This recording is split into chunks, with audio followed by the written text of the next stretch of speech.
Who is not familiar with modern scenes of war? Sirens, artillery, gunshots, bulldozers, warplanes, and drones. The sight of black smoke rising, fires and buildings razed to the ground, children and women, the aged, fleeing for their lives without any home of their own. Tune to any international broadcaster or news station, and chances are that you're going to see exactly this same scene. Human history is littered with pages of war and misery. And during war, it's either you kill the enemy or the enemy kills you. There is no other option here. Those who don't die are left physically injured, handicapped, or with a psychological trauma.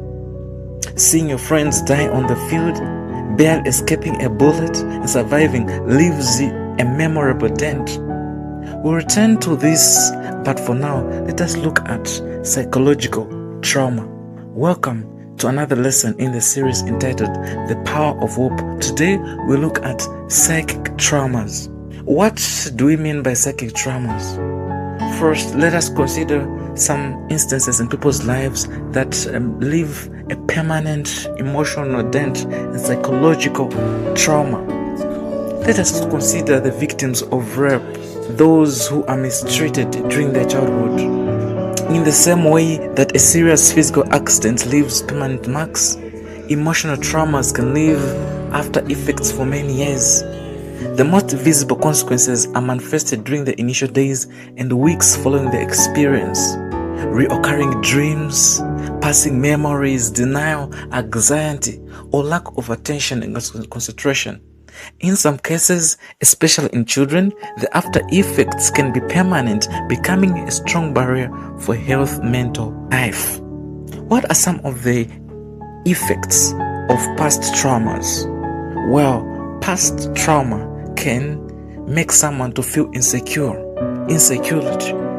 The individual self receives a large part of traumatizing impact, and the person loses confidence in him or herself, demonstrating insecurity. The person also will have some difficulties in accomplishing normal activities. For example, young women or girls who have been victims of sexual abuse usually have difficulties in relating socially to young men. We also can experience depression. The traumatizing event usually is perceived as a loss, and all loss brings with it the risk of depressive symptoms. Others will resort to eating in order to cope with this trauma. Therefore, they may have what we call bulimia. Others will not eat at all. How can we overcome traumas? The first thing you can do is to accept the past and focus on the future. There's things that have happened to us over which we had no power. The only thing we can do is accept them and move forward. The second thing is to look at the positive side in each and everything that happened to us in the past. There's some people who came through to help us, else would not have been here.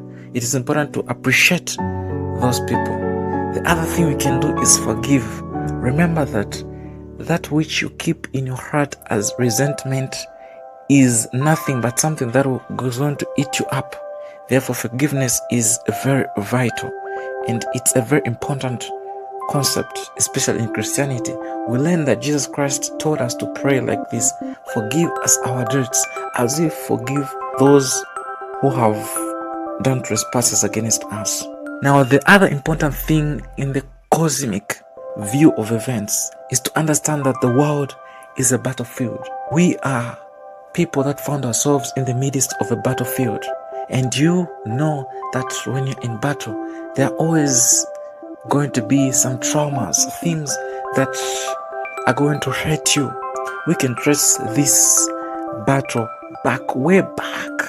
It started actually in heaven, and we can be assured that we can overcome through the power of the one who came to die and save us, who is no other than our General Michael, Jesus Christ, who stands for us. It is important also to trust in God, because He promises to always work in our best interest, as we read that all things work together for those who love and trust Him.